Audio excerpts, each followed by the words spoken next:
Hi everyone. My name is Amy, 33, female. 5 years ago, my entire life fell apart.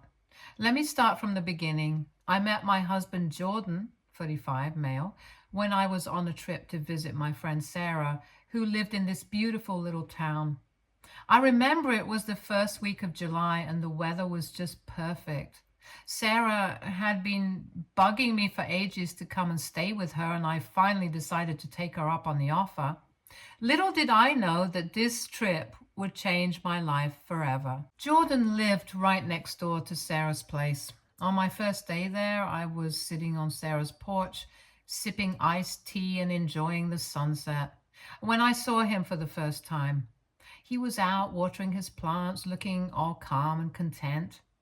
We made eye contact, and I swear I felt something shift inside me. You know that feeling when you just know something special is about to happen? That's what it was like. Sarah noticed my interest and told me that Jordan was a great guy, but had been single for a while. She suggested I say hi the next time I saw him, which I did the very next day. I was on my way to grab a coffee, and there he was, sitting on his porch reading a book. I mustered up the courage to introduce myself, and we ended up chatting for almost an hour. We talked about everything from our favorite books to our love for hiking. It was so easy to talk to him like we had known each other for years. As my trip was coming to an end, I started feeling sad about leaving. On my last night there, Jordan and I went out for dinner. It was nothing fancy, just a cozy little restaurant by the lake, but it was perfect. We talked about our lives, our dreams, and what we wanted for the future. When he dropped me off at Sarah's place, we shared our first kiss. It was like something out of a movie, fireworks, butterflies, the whole shebang. After I got back home, we kept in touch through calls and texts. It wasn't long before we were spending hours on the phone every night, talking about everything under the sun. We decided to give long distance a shot, and for the next few months, we made it work. We visited each other as often as we could. He came to see me in my city, and I went back to visit him whenever I could. Those weekends together were the highlight of my life at the time. As time went on, the distance started to become more and more challenging. We were both miserable whenever we had to say goodbye, and it was getting harder to be apart. So after about a year of long distance, I started looking for jobs in his city. I was lucky enough to find a great opportunity, and I decided to take the plunge and move there. The one thing in our relationship that I felt was weird was his relationship with his mother, Pam, 57, female. Now, here is the thing about Pam and Jordan's relationship. They are very close.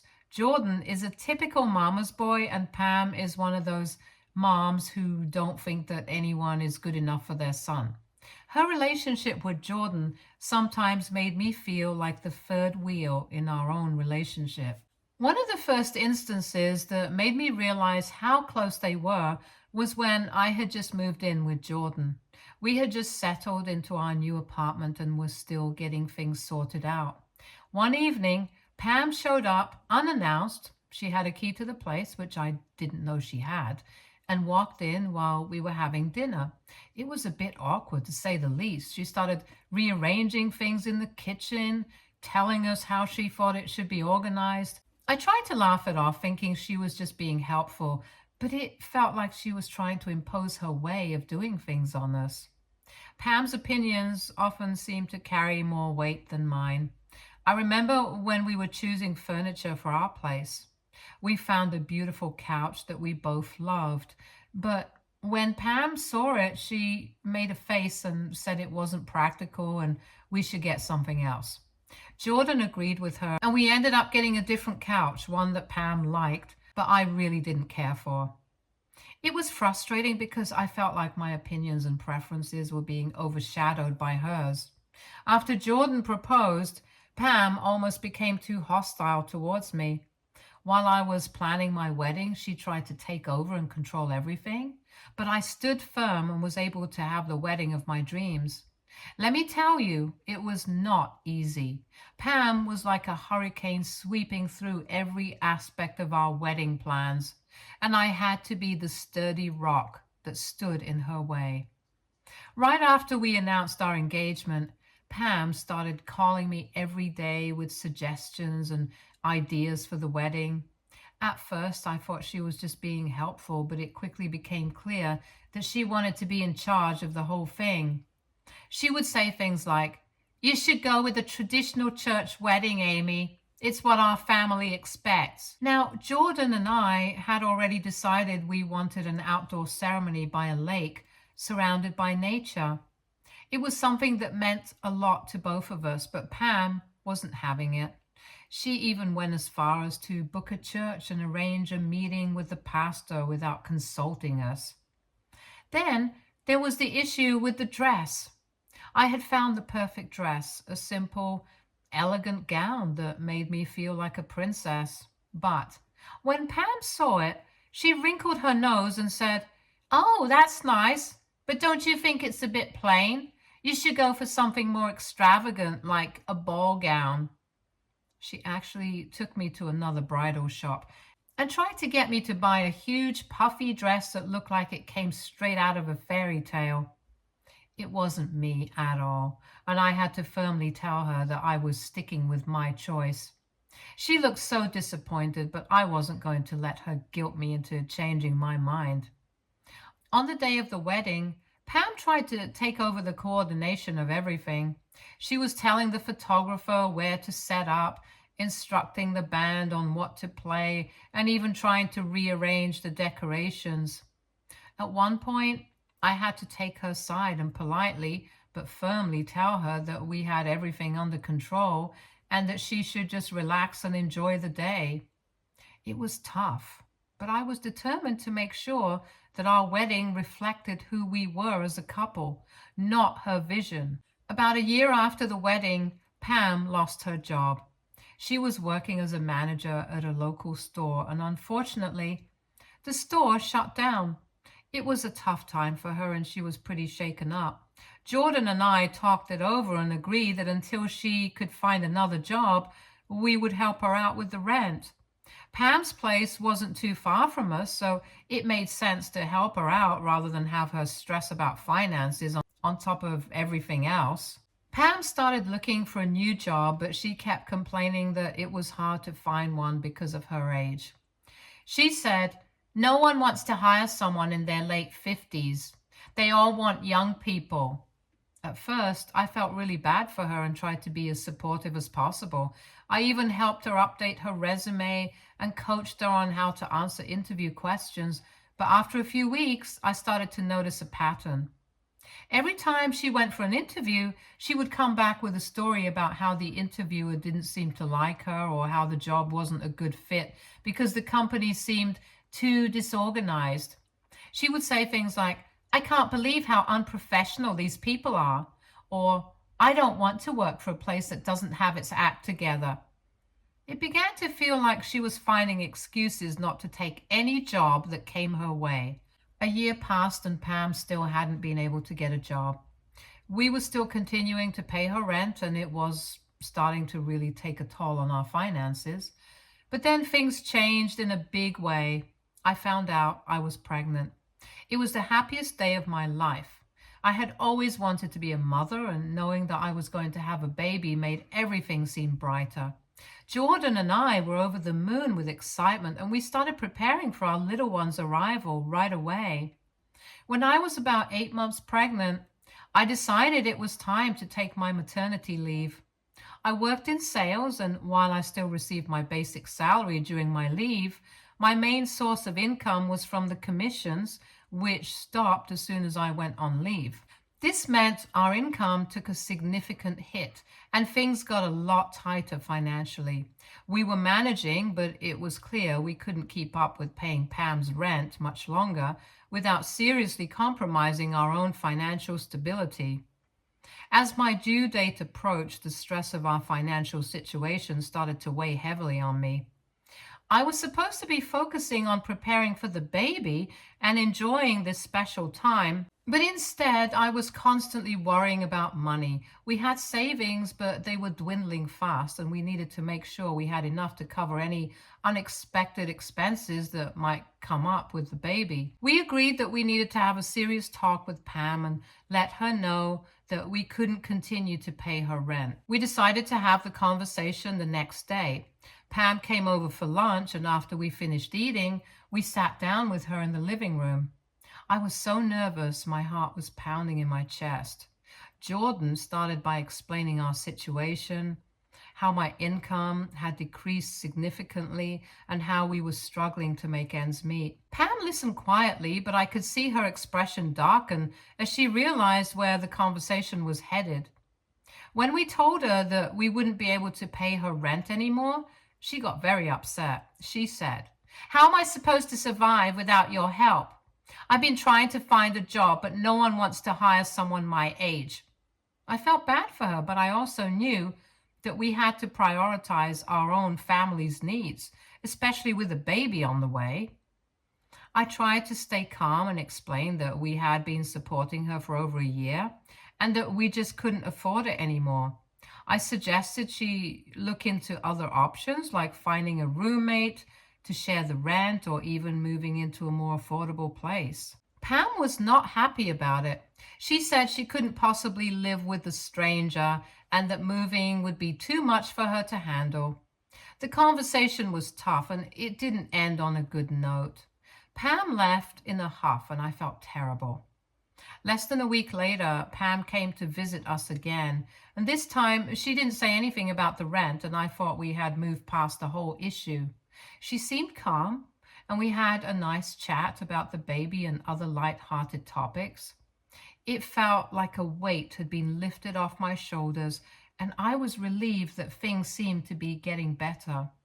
But then, after she left, something strange happened. Jordan got a call from her, and I could see his face tense up as he listened. He didn't say much, just a few uh-huhs and "okay, I'll be there soon." Less than 5 minutes later, he grabbed his keys and told me he had to go out for a bit. I assumed he was going to his mother's place, but I didn't think much of it at the time. Maybe she needed help with something, I thought. Hours passed and Jordan still wasn't back. I started to get worried and tried calling him, but he didn't pick up. I sent him a few texts asking where he was and if everything was okay. All he responded with was a short message saying he wouldn't be home that night and that he'd explain everything later. My heart sank. I couldn't understand why he wasn't coming home or what could be so important that he needed to stay out all night. The next day, I had an important prenatal appointment. Jordan was supposed to accompany me, but he didn't show up, so I went alone. Everything went fine at the appointment, and I was looking forward to sharing the updates with him. But when I got back home, I was greeted by a shocking sight. My stuff was on the porch. Clothes, books, everything. There was a note taped to the door from Jordan. It said he knew I cheated and that he wasn't the father of the baby. My heart sank, and I felt a wave of panic wash over me. I tried to get inside, but the locks had been changed. How had he managed to do all this so quickly? It was like my world had turned upside down in an instant. I didn't know where to go, so I went to my friend Sarah's house. She lived right next to us, and I hoped she could help me figure out what to do. When I knocked on her door, she took one look at me and knew something was terribly wrong. She let me in, and as soon as I started telling her what had happened, she was just as shocked as I was. Sarah said she had heard some commotion earlier but hadn't paid much attention to it. She had no idea what was going on either. I tried calling Jordan, but he didn't pick up. My mind was racing, trying to make sense of everything. Then, out of nowhere, I received a text message from Jordan. It was a picture of me standing at our front door with a man. I was smiling, and the guy was handing me something. I remembered this guy. He was a colleague who had come over a few times to get my signature on some work document. Nothing inappropriate had happened. He was just a coworker. Who could have taken this photo? I was so confused and hurt. I texted Jordan, trying to explain that the man in the picture was just a colleague from the office and that nothing had happened between us. But Jordan didn't believe me. He just replied saying he wanted a divorce and that he couldn't trust me anymore. It felt like a dagger to the heart. I couldn't believe it took so little to destroy our relationship. Trust me, I tried my best to explain everything and reassure him, but it was like he had already made up his mind. Something had changed in him and he wasn't ready to listen to me at all. A few weeks later, I was still living at Sarah's house. I was trying to keep myself together, but it was hard with all the stress and uncertainty hanging over me. I did make plans to move back to my parents' place for a while to get some stability, but I couldn't travel right now because of how far along I was in my pregnancy. It just wasn't safe for me or the baby. I needed help, so I asked my mom to come and stay with me. She flew in the next day, and it was such a relief to have her by my side during this difficult time. My mom helped me find a small apartment nearby. It wasn't much, but it was a place where I could start over. I used what little money I had saved to sign the lease, and my parents generously loaned me some money to help with the baby's expenses. They have been my rock through all of this, and I couldn't have made it without them. It was a humbling experience relying on my parents like this, but I was grateful for their support. I had to deliver my baby without my husband. My mom was there, but I still felt so alone. After a month later, I was still trying to reach out to Jordan, texting him, sending him photos of our baby boy, and doing everything I could to make him believe that he was the father. I kept telling him that we could get a paternity test and that all I needed was a sample of his hair, but he wasn't even willing to try that. It was like he had completely shut me out. Then one day, out of the blue, he sent me divorce papers. I was furious and heartbroken at the same time. I didn't know what to do. I felt so helpless and abandoned. I didn't have any other option but to hire a lawyer. I thought, if Jordan doesn't want to accept his son, then fine. We don't need him. I was determined to move forward for the sake of my son. The lawyer was very supportive and helped me navigate the whole process. I decided to include a clause in the divorce papers stating that Jordan was relinquishing his rights as a father. I was shocked when he happily signed the papers without any objections. It was like he didn't even care. Within a few months, we were divorced.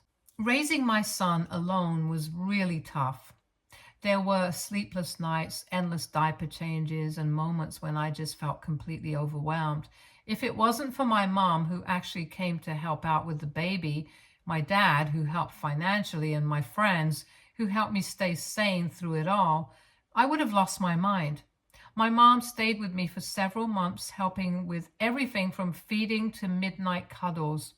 She was my rock, always there to pick me up when I was feeling down and to remind me that I wasn't alone in this journey. My dad was amazing too. He provided financial support, which was a huge relief. Being a single parent with a newborn and trying to make ends meet was incredibly stressful, but knowing that my dad had my back made it a bit easier to breathe. My friends, especially Sarah, were my lifeline. They checked in on me, brought meals, took me out for coffee just to get me out of the house. They kept me grounded and gave me the strength to keep going, even though things got really tough. However, despite all the support, I became deeply depressed when I found out that Jordan was already getting married. Yes, within a year of us separating, he was tying the knot with someone else. It hit me like a ton of bricks. I couldn't help but think that he was with this new girl while he was still married to me. It all started to make sense, why he was so unwilling to listen to me when I tried to explain the truth about the situation with our baby. He just wanted a way out of our marriage so he could walk out on me and our child. It took me a while, but I finally managed to pick up the pieces of my life after everything fell apart. After Jordan kicked me out and filed for divorce, I leaned heavily on my parents and friends for support. They helped me find a small apartment where I could settle in with my newborn son. Financially, things were tough at first. I had to get back to work soon after giving birth, despite the challenges of being a single mom. The parents helped out with childcare, and gradually I was able to stabilize our situation. It was hard juggling work and motherhood, but every smile from my son made it all worth it. A few years down the line, I attended a work conference where I met Austin, 33, male. We hit it off instantly, but I was cautious after everything I had been through. He was patient and understanding, never pushing me to open up before I was ready. We started spending more time together, and before I knew it, I was falling for him deeply. Austin was different from anyone I had ever known. He was supportive of my past and was genuinely interested in building a future together. He treated my son as his own, which meant the world to me. After dating for a while, we decided to take the next step. Last year, we got married at a beautiful outdoor ceremony hosted at a friend's property. It was an intimate affair with close friends and family. Walking down the aisle with my son beside me and Austin waiting at the end was a moment I'll cherish forever. It felt like we had finally become the happy family I had always dreamed of. Since then, life has been good to us. Austin and I continue to support each other through thick and thin. He's been a wonderful father figure to my son, and seeing them bond melts my heart every day. We've created a loving, stable home where my son can thrive, and couldn't be more grateful. Last month, out of the blue, I received a text from Jordan. Honestly, seeing his name pop up on my phone brought back a flood of emotions: anger, hurt, and a touch of curiosity. I didn't respond and immediately blocked his number. I thought that would be the end of it, but then things took an unexpected turn. A few days later, I heard a knock on my door. To my shock, there stood Jordan. I hadn't told him where I lived, so I had no idea how he found me. He asked to talk, saying he just wanted a few minutes of my time. I was hesitant, but eventually I let him in, setting a strict time limit. Jordan started by saying he wanted to see our son and be a family again. My initial reaction was disbelief. After everything that happened, being accused of cheating, getting kicked out, and then the divorce, it was a lot to process. I was shocked and honestly pretty angry. I reminded him of everything he put me through, accusing me of cheating, kicking me out, and then divorcing me. I told him our son already has a father, my husband, Austin, who legally adopted him after we got married. Jordan didn't take this well at all. He argued that Austin is just a stepdad and not our son's real father. Things got heated, and I had to remind Jordan that he willingly signed away his parental rights during our divorce. He got even angrier and refused to leave, insisting on meeting our son. I felt so cornered that I threatened to call the police if he didn't go. Eventually, he left after banging on the door for a while. Since then, Jordan has been bombarding me, my mom, and my friends with calls and messages. I'm feeling overwhelmed and unsure of how to handle this situation. It's like he's trying to force his way back into our lives after abandoning us. Has anyone here been through something similar? Any advice on how to handle Jordan's persistence without putting my family's peace at risk would be greatly appreciated. Thanks in advance for your help. Update 1. Hey everyone, I wanted to update you on what's been happening since I last posted. First, thank you all for your support and suggestions. It really means a lot to me. After Jordan showed up unannounced and started harassing us, I decided to seek legal advice. I contacted a lawyer and explained the whole situation to her. She assured me that legally, Jordan has no rights to my son. She explained that because my husband Austin legally adopted my son after we got married, Jordan's rights as a biological father were effectively terminated when he willingly signed away his parental rights during our divorce. It was a huge relief to hear this from a legal professional. She also advised me on steps I could take if Jordan continued to harass us. She said we could pursue legal actions such as getting a restraining order or taking other measures to ensure our safety and peace of mind. Armed with this information, I feel more confident about handling the situation. I know now that legally my family is protected and I don't have to entertain Jordan's attempts to disrupt our lives. After I told Austin about it, he was understandably concerned and told me never to open the door if Jordan came by again. He's worried about Jordan's behavior, and honestly, so am I. Curiosity got the better of me though, and I did a bit of social media digging. Turns out Jordan is divorced now. I'm not surprised, to be honest. Starting a new relationship on the back of another one rarely ends well. Since that incident, Jordan hasn't stopped with the texts and calls. It's all he's been doing, constantly trying to reach out to us. It's frustrating and unsettling, but for now, it's just been limited to that. I'm keeping Austin informed about everything, and he's been really supportive.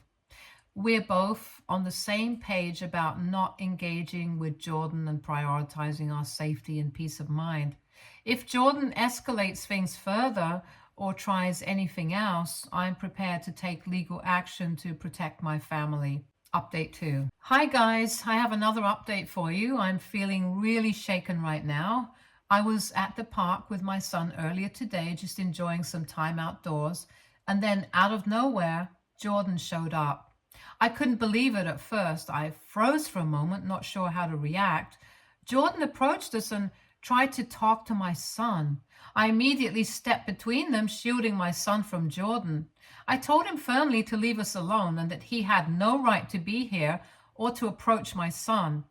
Jordan was persistent though. He started saying things like how he wanted to see his son and be a family again. It was incredibly unsettling to hear him talk like that after everything that's happened. I could feel my heart racing, and I was scared about what he might do next. I tried to stay calm but firm.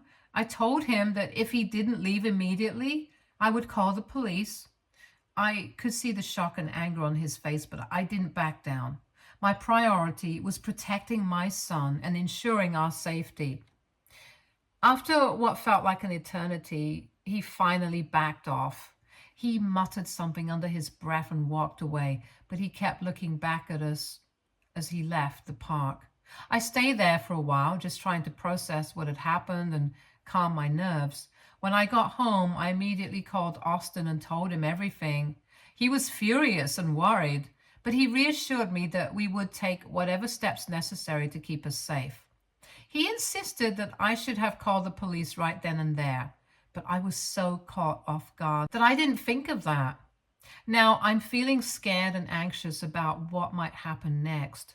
Jordan's behavior is becoming more unpredictable and aggressive, and I don't know how to handle it. I'm seriously considering getting a restraining order to protect my son and myself from any further encounters. Update 3. Hi everyone, I wanted to give you all an update on what's been happening with Jordan. It's been a roller coaster, but I think things might finally be settling down. After the incident at the park where Jordan showed up unexpectedly, I realized I couldn't keep living in fear of him, so I made a decision. I sent him a firm text message and told him that if he wanted to see his son, he needed to get a lawyer and we could discuss things through legal channels. I didn't want any more surprises or confrontations. I also made sure to have my lawyer with me when we met. Austin was there too, standing by my side. It was important to have that support. When Jordan and his lawyer arrived, we had a serious discussion. My lawyer clearly laid out the situation. Jordan had no legal rights to my son. She made it clear that any further attempts to contact me or my son would result in legal action, including involving the police if necessary. I think the formality of the meeting and the strong stance from my lawyer might have finally made Jordan realize the seriousness of the situation. Since then, he hasn't tried to contact me again. It's been quiet, and for that, I'm incredibly relieved. Of course, I'm still cautious. I don't know if this saga with Jordan has truly ended, or if he might try something else in the future. But for now, I'm taking it day by day and focusing on moving forward with my family, Austin and my son. I want to thank you all for your support throughout this challenging time. Your advice and encouragement have meant the world to me. Stay tuned for more stories from our girl relationships.